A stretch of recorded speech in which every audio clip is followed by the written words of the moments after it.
এখন আর Bangladesh cricket board এটা নাই, এটা হয়ে গেছে হচ্ছে বাপের দোয়া ক্রিকেট বোর্ডে পরিণত হয়েছে। যেভাবে দখল করা হয়েছে বাপের দোয়া ক্রিকেট বোর্ড, এবং আমি যখন এই জায়গায় কথা বলছি ঠিক এই মুহূর্তে 28 জন বিচারককে মাননীয় স্পিকার তাদেরকে শোকজ দেওয়া হয়েছে। তাদের ব্যক্তিগত তাদের চ্যাট গ্রুপে তারা হচ্ছে তাদের মতামত প্রকাশ করার কারণে বিচারকদের হচ্ছে মাননীয় স্পিকার শোকজ দেওয়া হয়েছে। আজকে যেই বিলটি উত্থাপন হয়েছে জুলাই গণঅভ্যুত্থানে অংশগ্রহণকারীদের সুরক্ষা ও দায় নির্ধারণের লক্ষ্যে যে বিলটা আনা হয়েছে, সেই বিলে যদি আমরা দেখি এখানে কমিশন বলতে জাতীয় মানবাধিকার কমিশনকে বোঝানো হয়েছে, এবং এখানে 2-এর ঘতে সংজ্ঞার মধ্যে আমরা যদি দেখি বিশৃঙ্খল পরিস্থিতির অপরাধমূলক অপব্যবহার, এটার ব্যাখ্যাটা দেওয়া হয়েছে রাজনৈতিক প্রতিরোধের পরিবর্তে সংকীর্ণ ও ব্যক্তিগত স্বার্থে সংঘটিত যে হত্যাকাণ্ডগুলো হয়েছে এটাকে একভাবে দেখা হবে।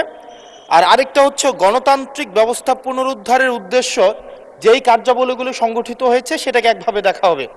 মাননীয় স্পিকার, প্রবলেমের জায়গাটা যেটা সেটা হচ্ছে সংকীর্ণ ও ব্যক্তিগত স্বার্থে যে ধরনের সংগঠিত হত্যাকাণ্ড হয়েছে সেটাকে কে ডিফাইন করবে, সেটাকে কিন্তু ডিফাইন করবে এই আইন অনুযায়ী জাতীয় মানবাধিকার কমিশন। অর্থাৎ এই ইনডেমনিটিটা জাতীয় মানবাধিকার কমিশনের উপরে নির্ভর করবে। এবার এই জাতীয় মানবাধিকার কমিশনের যে অধ্যাদেশ সেটা কিন্তু ইতিমধ্যে ল্যাপস করে দেওয়ার প্রস্তাব দেওয়া হয়েছে। এখন এই জাতীয় মানবাধিকার কমিশনটা এটা যে 2009 সালের অনুযায়ী যদি চলে তাহলে সেটা কিন্তু পুরোপুরি সরকার নিয়ন্ত্রিত একটা মানবাধিকার কমিশন। যেই মানবাধিকার কমিশন বিরোধী দল ও মতকে দমনের জন্য ব্যবহার করা হয়েছে, ভিকটিম ব্লেমিংয়ের জন্য ব্যবহার করা হয়েছে, যেই মানবাধিকার কমিশন গুম খুনের বৈধতা উৎপাদন করা হয়েছে।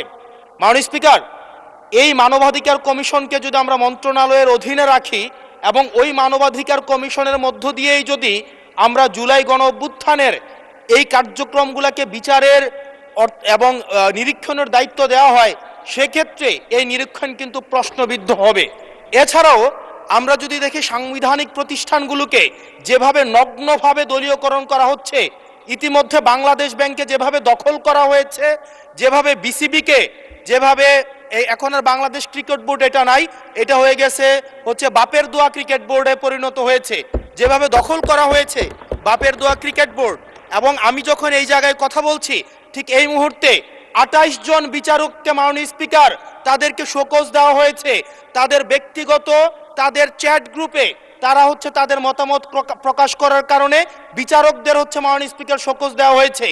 এই বাস্তবতায় আমরা এই গণ অভ্যুত্থান পরবর্তী সময়ে যদি জাতীয় মানবাধিকার কমিশনকে একটা মন্ত্রণালয়ের অধীনে রাখি, স্বরাষ্ট্র মন্ত্রণালয়ের অধীনে রাখি, তাদের মাধ্যমে আমরা নিরপেক্ষ কোনো ধরনের অনুসন্ধান আমরা কতটা পাবো সেটা নিয়ে কিন্তু আমরা সন্দিহান। সেই জায়গা থেকে এই বিলটিকে যদি আমরা বাস্তবায়ন করতে চাই, এটাকে যদি আমরা ফাংশনাল করতে চাই, শুধুমাত্র অর্নামেন্টাল না, যদি আমরা ফাংশনাল করতে চাই তাহলে জাতীয় মানবাধিকার কমিশনকে অবশ্যই সেটাকে অটোনমাস করতে হবে। আমার সামনে যারা আছেন আমরা হয়তো আমাদের থেকে এখানে প্রত্যেকটা সদস্য নির্যাতন, নিপীড়ন এবং তাদের যে পলিটিক্যাল রিপ্রেশনের মাত্রা শত সহস্র গুণ বেশি। আমরা তাদের কাছে প্রত্যাশা করেছিলাম এই জাতীয় মানবাধিকার কমিশনকে তারা একটা স্বতন্ত্র বডিতে নিয়ে যাবে, অথচ আমরা দেখলাম যারা সবচেয়ে বেশি নির্যাতিত হয়েছে, নিপীড়িত হয়েছে, তারাই এটাকে একটা মন্ত্রণালয়ের অধীনে রাখতে চাচ্ছে।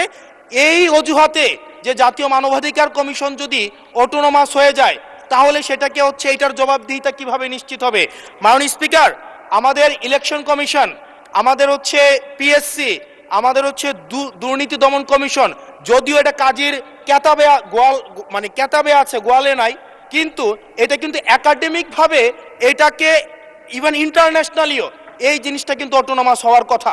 সেজন্য মাননীয় স্পিকার, যেভাবে বর্তমানে প্রতিষ্ঠানগুলো নগ্নভাবে দলীয়করণ করা হচ্ছে, সেজন্য জাতীয় মানবাধিকার কমিশন যে দলীয়করণ করা হবে না, আবার বাপের দোয়া একটা মানবাধিকার কমিশন বা বিরোধী দল দমন কমিশন করা হবে না, এটার প্রতি কিন্তু আমাদের আস্থা নাই। সেই জায়গাটা থেকে আমরা আপনার মাধ্যমে আমরা এই আমাদের মাননীয় স্বরাষ্ট্রমন্ত্রী সহ আমাদের এইচপিএম এর কাছে অনুরোধ থাকবে এই বিলটা পাশ করার আগে যেন জাতীয় মানবাধিকার কমিশনের আমরা এটা যেন ইভেন উনার দলেরও একজন মাননীয় সংসদ এই বিষয়ে বক্তব্য দিয়েছেন এবং উনি পয়েন্ট বাই পয়েন্ট এই বিষয়গুলোকে ব্যাখ্যা করেছেন।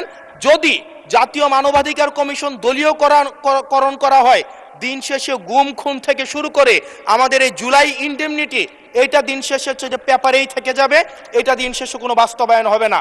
সেই জন্য মাননীয় স্পিকার, এই বিলটা পাশ হওয়ার আগে আমাদের জাতীয় মানবাধিকার কমিশনের এই বিলটা হচ্ছে সুরাহা হওয়া, নিষ্পত্তি হওয়া জরুরি। না হয় বিসিবির মতো আমরা আবার বাপের দোয়া কমিশন দেখতে পাবো, আমরা হচ্ছে বাংলাদেশ ব্যাংকের মতো আবার দলীয়করণ দেখতে পাবো, আমরা বিশ্ববিদ্যালয়গুলোকে যেভাবে এক ধরনের দলীয়করণ করা হয়েছে আমরা সেটি দেখতে পাবো, আমরা বিচার বিভাগকে আবার যেভাবে এখন ভয়ের মধ্যে নিয়ে যাওয়া হচ্ছে। ধন্যবাদ মাননীয় সদস্য।